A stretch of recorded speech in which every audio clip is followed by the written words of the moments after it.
Hello and welcome back to the Poetry Channel. Today I have for you two poems, both really in response to the First World War, although in both cases the poets were born after the First World War. They were contemporaries and were often seen as semi-rivals, but also as representing alternative approaches to how one could write poetry and what poetry could be. And they are Ted Hughes and Philip Larkin. So first I'm going to start with a Ted Hughes poem, Six Young Men. The celluloid of a photograph holds them well. Six young men, familiar to their friends. 4 decades that have faded and ochre-tinged this photograph have not wrinkled the faces or the hands, though their cocked hats are not now fashionable. Their shoes shine. One imparts an intimate smile. One chews a grass. One lowers his eyes, bashful. One is ridiculous with cocky pride. 6 months after this picture, they were all dead. All are trimmed for a Sunday jaunt. I know that bilberried bank, that thick tree, that black wall, which are there yet and not changed. From where these sit, you hear the water of 7 streams fall to the roarer in the bottom. And through all the leafy valley, a rumouring of air go. Pictured here, their expressions listen yet, and still that valley has not changed its sound, though their faces are 4 decades under the ground. This one was shot in an attack and lay calling in the wire. Then this one, his best friend, went out to bring him in and was shot too. And this one, the very moment he was warned from potting at tin cans in no man's land, fell back dead with his rifle sight shot away.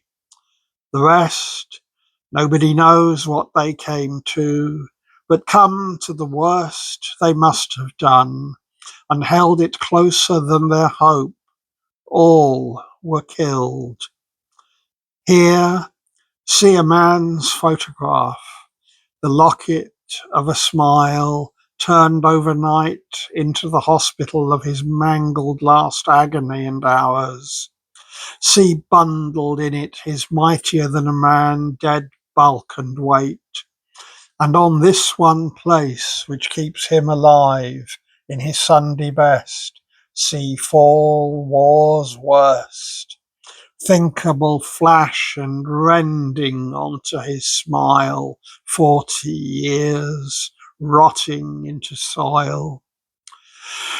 That man's not more alive whom you confront and shake by the hand, see hail, hear, speak loud, than any of these 6 celluloid smiles are, nor prehistoric or fabulous beast more dead. No thought so vivid as their smoking blood.